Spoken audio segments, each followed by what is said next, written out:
Good evening and welcome to The Quest. This is your host Simran Kundalia. Let's dive into top stories making headlines around the world this week. From space to Earth, NASA rescued astronauts finally home after 286 days. A successful return from space brings a reason to celebrate. NASA astronauts have made a safe return. This moment was celebrated worldwide. Sunita Williams and Butch Wilmore spent 9 months at the International Space Station, and now they are back home.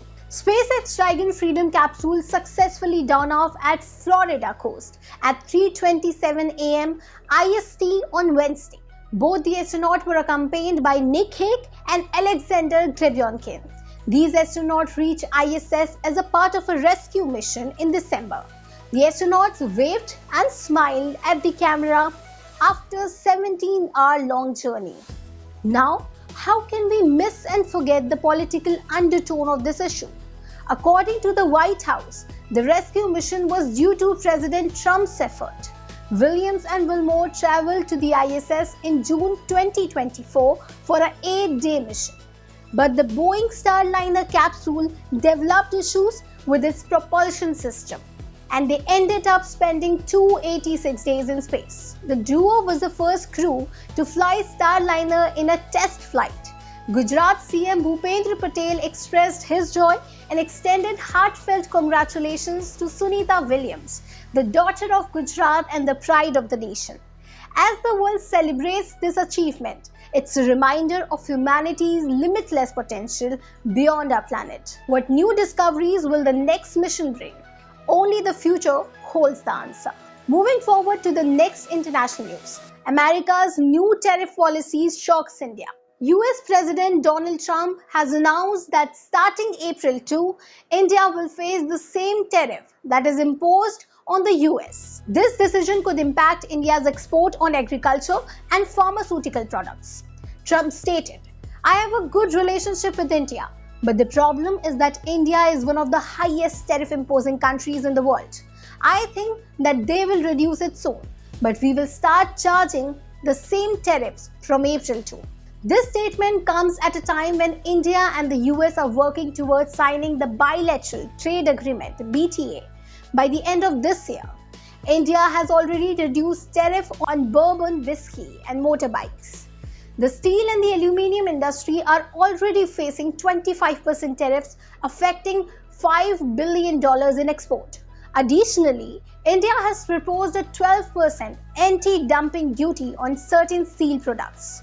According to a SBI report, the US tariff rates were 2.72% in 2018, which increased to 3.83% in 2022. Meanwhile, India's tariff on US products rose from 11.59% to 15.30%.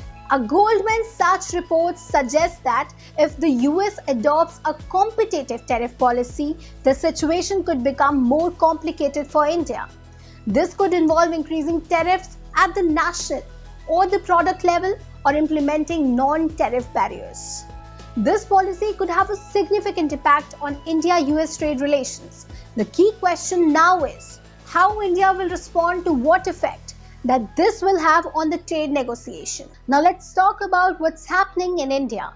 We are going to talk about the case in Allahabad High Court, where judgment raises question on women's safety. Let's break down the allegations and the court decision. So according to the prosecution, the accused and the victim are from the same village. While returning home with her mother, the victim was offered a lift by the accused, who promised to drop her home. One of the accused grabbed the victim's breast, while the other broke her pajama string and tried to drag her under her covert. But before they could go further, passerby intervened, forcing them to flee. The trial court saw this as an attempt to rape and invoked Section 376 of IPC along with Section 18 of POSCO Act. The accused was summoned to face trial. Justice Ram Manohar Narayan Mishra heard the accused plea against the trial court's summons. Allahabad High Court altered the charges, ruling that touching and breaking a pajama string isn't an attempt to rape. Justice Mishra found no evidence of intent to rape. The court dropped the attempted rape charges and summoned the accused to a lesser degree of punishment. Interestingly, the High Court order mentions conflicting ages, 14 years in one part and over 11 in another. But since it applied Section 9(m), suggests that court considers the victim to be between 11 and 12 years old. The Allahabad High Court decision has sparked sharp reactions, with many questioning the removal of attempted rape charges. If grabbing a minor in a secluded area is not considered an attempt to rape, then what is? With calls for the Supreme Court to take the suo motu action, the big question remains: does this verdict weaken law on sexual assault? As one controversy sparks outrage, another issue demands attention. Delhi to set up 6 air quality monitoring stations ahead of winter, says Environmental Minister Majinder Singh Sirsa. With these additions, the total number of AQ monitoring stations in capital will reach 46. Although the location of the new station were not specified, the minister specified that the work will be completed within 3 months. These stations will help gather more detailed data on AQI, he added. However, many densely populated areas are left unmonitored. AQI level frequently hit hazardous level during the peak pollution from November to January. Even the capital often turns into a gas chamber. Last year, AQI breached the maximum limit on the scale.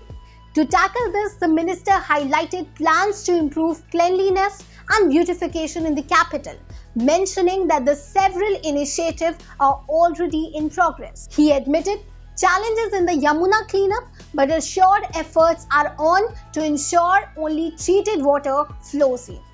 The government, PWD, Water Minister Pravesh Verma and Haryana are working towards this. A major challenge is tackling stagnant, oxygen-depleted water in Yamuna. Plans are in place to restore the oxygen level and improve water quality. The minister also proposed a green belt along the Yamuna to turn it into a tourist spot. He announced a plan for 7 lakh plantation in coordination with the Forest Department, together with assuring that the Bhalsua landfill will be cleared by March 2026, making it no longer visible. He also promised to clear all remaining landfills in Delhi by 2028. Sirsa, who took the office last month, said the party is committed to cleaning and beautifying Delhi. He promised to speed up efforts in the coming months. With new air monitoring station cleanup drives and beautification plans, Delhi is gearing up for a cleaner and greener future. The government promises faster action. Will these efforts bring lasting changes or not? Now, let's shift our focus from governance to political battle. Aditya Thackeray hits back at Disha Salian death case allegations. To understand the controversy, we'll look at the case details. Disha Salian died on June 8, 2020 after falling from a 14th floor of a residential building in Malad. The police initially registered it as an accidental death report. She was the former manager of late actor Sushant Singh Rajput. Disha Salian's father, Satish Salian, has approached the Bombay High Court seeking a fresh probe into her death in June 2020. He wants an FIR against Aditya Thackeray, who is the son of Uddhav Thackeray, the former CM of Mumbai, and the case handed over to CBI. He claimed that his daughter was raped and murdered, and the political cover-up protected the powerful people. Satish Salian said, Thackeray on Thursday called these allegations a deliberate defamation attempt. Rane said MLA Amit Satam raised the issue into the House today, detailing how the case was handled. He alleged that during the Maha Vikas Aghadi government, there was a cover-up. CCTV footage went missing, doctors were pressured. Disha's father claimed that the post-mortem report was changed. With serious allegations and political clashes and demand for a fresh probe, the Disha Salian case continues to raise questions. While questions continue to surround the tragic case of Disha Salian, on a completely different front, global diplomacy remains a key area of focus. Speaking of international affairs, let's turn our attention to Prime Minister Modi's foreign trips and the expenditure incurred over the last 3 years. Between May 2022 and December 2024, the Indian government spent approximately 258 crores on 38 foreign trips undertaken by Prime Minister Narendra Modi. This information was provided by the Minister of State for External Affairs in a written report in Rajya Sabha. The most expensive trip was to the United States in June 2023, costing 22.89 crore rupees. Another US visit in September 2024 incurred an expense of 15.33 crore rupees. Leader of the opposition, Mallikarjun Kharge, had asked the government for a detailed account of total expenditure incurred by the Indian Embassy on the Prime Minister foreign visits over the last 3 years. In response, the government shared a trip-wise breakdown. According to the official data, 17.19 crore was spent on a visit to Japan in May 2023, while a trip to Nepal in May 2022 cost 2.80 crore. In 2024, other major trips included Poland 10.10 crore, Ukraine 2.52 crore, Russia 15.34 crore, and Italy 14.30 crore. These visits were aimed at strengthening international diplomacy through bilateral meetings and global summits. However, the opposition continues to question whether these trips provided direct benefits to the country or if they were merely unnecessary expenditure. As India strengthens global ties, ensuring national security remains a top priority. This brings us to the latest development in the defense sector. The Indian government has approved the purchase of defense equipment worth over 54,000 crore, including airborne surveillance and control system, torpedoes and engines for T-90 tanks. This approval is a part of Ministry of Defence initiative to adopt a faster, a more efficient and streamlined procurement process. The Ministry of Defence has declared 2025 as the year of reforms and is taking steps to enhance the efficiency of the procurement system. The approval was granted by the Defence Acquisition Control (DAC), chaired by Defence Minister Rajnath Singh.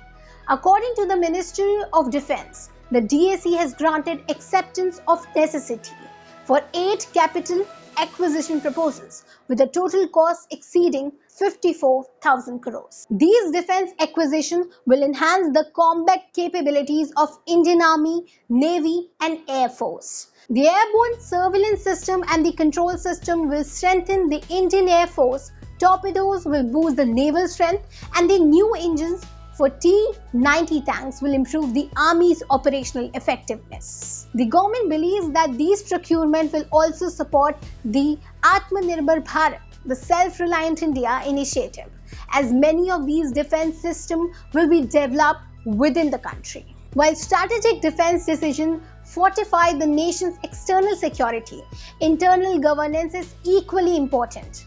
In the capital, tensions are rising over the bureaucratic accountability.